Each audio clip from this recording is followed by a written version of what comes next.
जो जो हर जगह मौजूद है, हमारे दफ्तरों में, राजनीति में, यहाँ तक कि हमारे घरों में भी।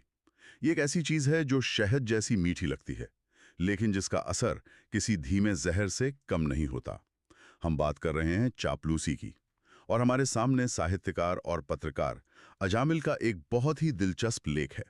इसका शीर्षक है चापलूसी का सम्मोहन, समाज और व्यक्तित्व को निगलता एक मीठा जहर। और लेख की शुरुआत ही इस सवाल से होती है कि सच्ची सराहना और चापलूसी के बीच वो बारीक सी रेखा आखिर है क्या। और ये सवाल बहुत ज़रूरी है, क्योंकि हम सब तारीफ सुनना पसंद करते हैं, लेकिन कब कोई तारीफ सच्ची सराहना से फिसलकर चापलूसी बन जाती है, ये जानना मुश्किल है। अजामिल इसे मीठा जहर कहते हैं, क्योंकि ये सीधे आपके विवेक पर, आपकी सही गलत की समझ पर हमला करता है। पर यह कोई नई बात नहीं है। नहीं, बिल्कुल नहीं। सदियों पहले फ्रांसिस बेकर ने कहा था, हाँ, चापलूसी करना उतना ही बुरा है जितना कि विश्वासघात, क्योंकि यह विश्वास की आड़ में किया गया छल है। विश्वास की आड़ में किया गया छल, ये तो बहुत बड़ी बात है।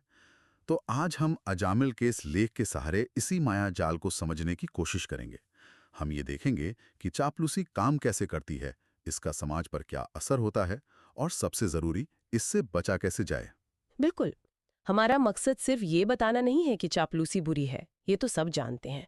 हमारा मकसद है इसके मनोविज्ञान को, इसके तरीकों को समझना, ताकि हम इसे पहचान सकें, चाहे कोई हमसे कर रहा हो या अनजाने में हम किसी से कर रहे हो। ठीक है, तो फिर शुरुआत इसके तरीकों से ही करते हैं। लेख में अजामिल कहते हैं कि चापलूसी सिर्फ मीठे शब्द बोलना नहीं है, इसके कई चेहरे हैं।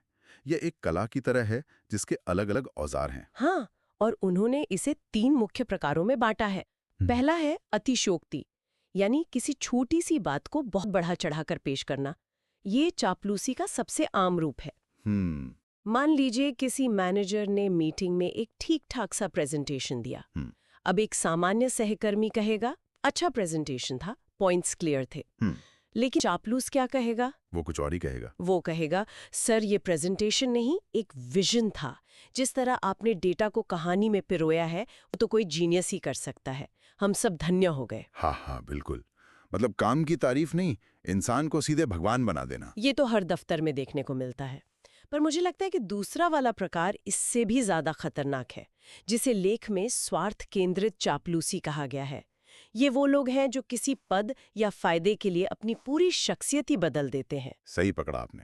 ये सिर्फ शब्दों का खेल नहीं है, ये उसूलों का सौदा है। ये वो लोग हैं जो बॉस के बेस्वाद मजाक पर भी सबसे जोर से हंसते हैं, उनके हर गलत फैसले में स्ट्रेटेजिक मूव देखते हैं। और इसका सबसे बुरा असर होता है संस्थान की योग्यता पर, मेरिट पर। हाँ, मेरिट पर। जब प्रमोशन का आधार टैलेंट नहीं बल्कि जी हजूरी बन जाता है, तो जो काबिल लोग हैं वो या तो चुप हो जाते हैं या फिर उस जगह को ही छोड़ देते हैं। ये एक तरह का टैलेंट किलर है। और तीसरा प्रकार अनुगामी चापलूसी, जिसे एको फैक्ट्री कहा गया है। हाँ, वो तो और भी सूक्ष्म है।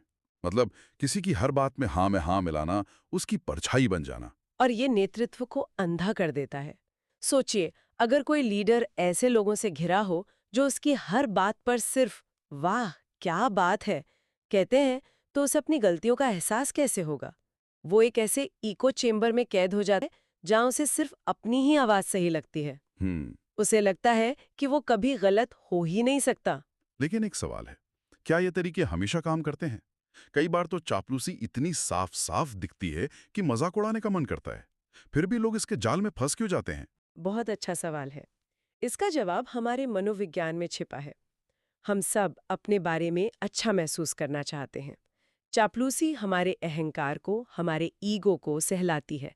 जानते बूझते हुए भी कि ये तारीफ झूठी हो सकती है, हमारा मन वो इस पर विश्वास करने लगता है। अच्छा। हाँ, चापलूस इसी मानवीय कमजोरी का फायदा उठाता है। वो जानता है कि तर्क भले ही कहे ये झूठ है, लेकिन दिल कहेगा सुनने में तो अच्छा लग रहा है।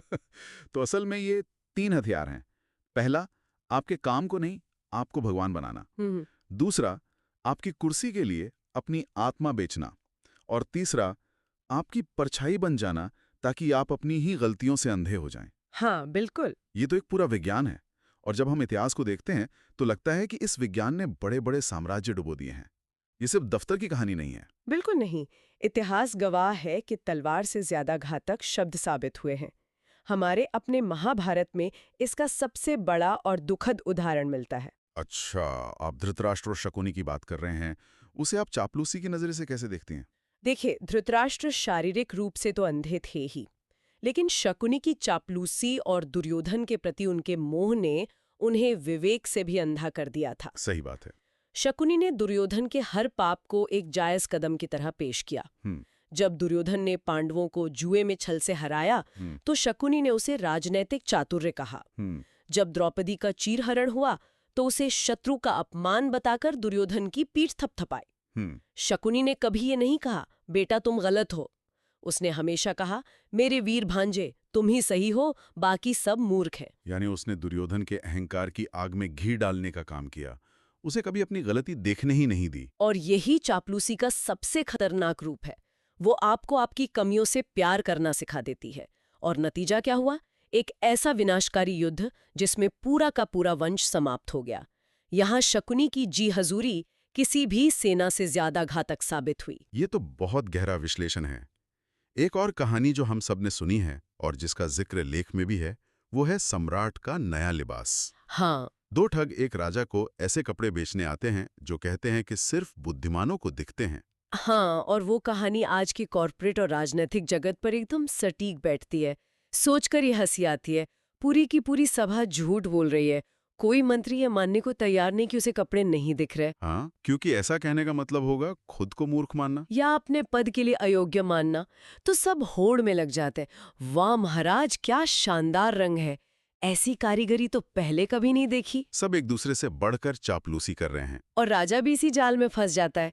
उसे भी कुछ नहीं दिख रहा होता, लेकिन वो भी अपनी झूठी शान में मान लेता है कि कपड़े वाकई बहुत सुंदर हैं। और फिर वो बिना कपड़ों के पूरे शहर में जुलूस निकालता है।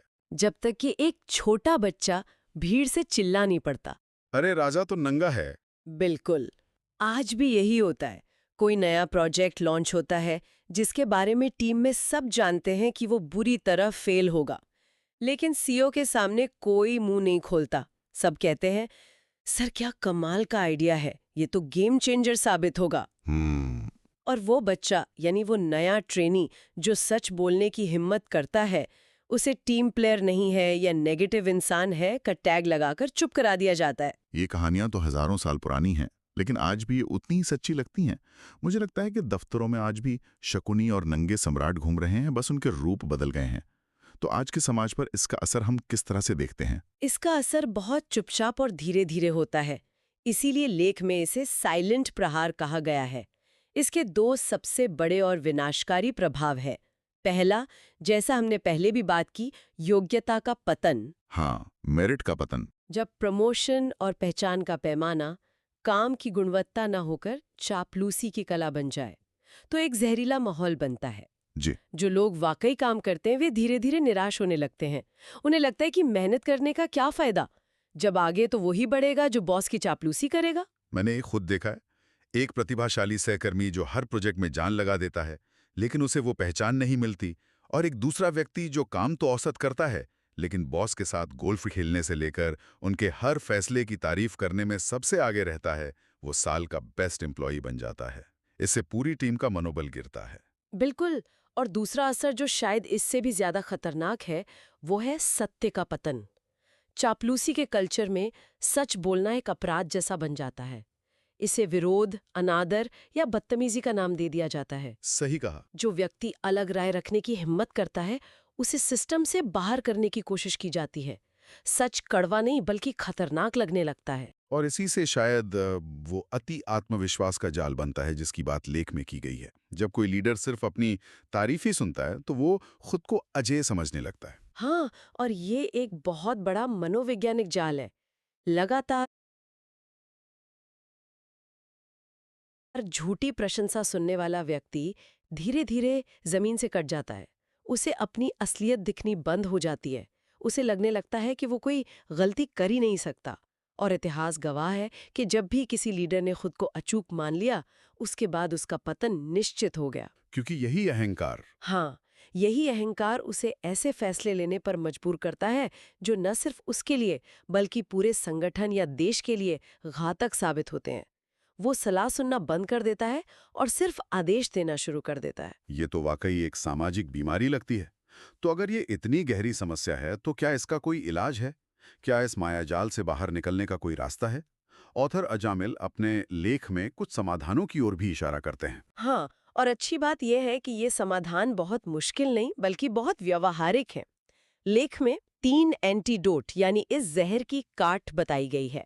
पहला और सबसे महत्वपूर्ण सूत्र संत कबीर से आता है, निंदक नियरे राखिए आंगन कुटी छाए। अपने आलोचकों को पास रखना। ये कहना आसान है पर करना बहुत मुश्किल। अपनी आलोचना सुनना किसे पसंद होता है? किसी को नहीं, ये इंसान के स्वभाव के खिलाफ जाता है। लेकिन एक सच्चा लीडर या एक समझदार व्यक्ति वही है जो इस स्वभाव के ऊपर उठता है। आलोचक वो आईना है जो आपको वो दिखाता है जो आप खुद नहीं देखना चाहते। चापलूस आपको एक खूबसूरत भ्रम में रखते हैं, जबकि आलोचक आपको एक कड़वी सच्चाई से रूबरू कराते हैं जो आपके विकास के लिए जरूरी है। अपने आसपास ऐसे लोगों को रखना जो आपसे असहमत होने की हिम्मत रखते हो, ये सबसे बड़ा सुरक्षा कवच है। ठीक है, ये पहला कदम हुआ। दूसरा क्या है? तो आप उसे सही तराजू में तौल सकें। लेख इसे बहुत खूबसूरती से समझाता है। सराहना हमेशा काम पर या गुण पर आधारित होती है और निस्वार्थ होती है। अच्छा। जैसे आपने इस प्रोजेक्ट पर जो मेहनत की है वो वाकई काबिले तारीफ है, ये सराहना है। लेकिन चापलूसी हमेशा व्यक्ति पर आधारित होती है और अक्सर स्वार्थ से प्रेरित होती है। जैसे आप जैसा जीनियस ही ऐसा प्रोजेक्ट कर सकता था, हम तो सोच भी नहीं सकते थे। यहाँ काम से ज्यादा व्यक्ति का महिमा मंडन हो रहा है। ये बहुत काम का फिल्टर है। यानी हमें ये देखना है कि तारीफ काम की हो रही है या व्यक्ति की पूजा हो रही है। और तीसरा और आखिरी उपाय, तीसरा और सबसे मजबूत कवच है आत्मजागरूकता, सेल्फ अवेयरनेस। अगर कोई व्यक्ति अपनी ताकत और अपनी कमजोरियों को अच्छी तरह जानता है तो दुनिया की कोई भी झूठी प्रशंसा उसे गुमराह नहीं कर सकती। अगर मुझे पता है कि मैं एक अच्छी लेखक हूँ लेकिन एक औसत गायक हूँ और कोई आके मुझसे कहे कि आपकी आवाज में तो मोहम्मद रफ़ी साहब बसते हैं, तो मैं उसके इरादों को समझ जाऊंगी। मैं अहंकार में नहीं डूबूंगी बल्कि शायद मुस्कुरा दूंगी। सही बात है। आत्मजागरूकता वो फिल्टर है जो सच्ची सराहना को अंदर आने देता है और चापलूसी के जहर को बाहर ही रोक देता है। तो कुल मिला के अजामिल के लेख का सार यही है कि चापलूसी एक ऐसा निवेश है जिसका रिटर्न हमेशा कड़वा होता है। ये एक परजीवी, एक पैरासाइट की तरह जो अपने मेजबान यानी होस्ट को तब तक खाता है जब तक वो पूरी तरह खोखला ना हो जाए। और लेख के अंत में अजामिल एक बहुत जरूरी बात कहते हैं। वो कहते हैं कि हमें एक ऐसे समाज की जरूरत है जहां जी हजूरी की जगह तर्क और सत्य का सम्मान हो। बिल्कुल, हमें चाणक्य जैसे गुरुओं की जरूरत है जो चंद्रगुप्त मौर्य जैसे सम्राट को भी उसकी गलतियों पर टोकने का साहस रखते थे, ना कि उन दरबारियों की जो सिर्फ राजा का गुणगान करके उसके पतन का रास्ता तैयार करते हैं। और इसी बात को आगे बढ़ाते हुए मैं श्रोताओं के लिए एक अंतिम विचार छोड़ना चाहूंगी। जरूर। शेक्सपियर ने अपने नाटक जूलियस सीजर में एक बहुत गहरी बात कही थी। वो कहते हैं, जो व्यक्ति यह कहता है चापलूसी पसंद नहीं, दरअसल उसकी सबसे बड़ी चापलूसी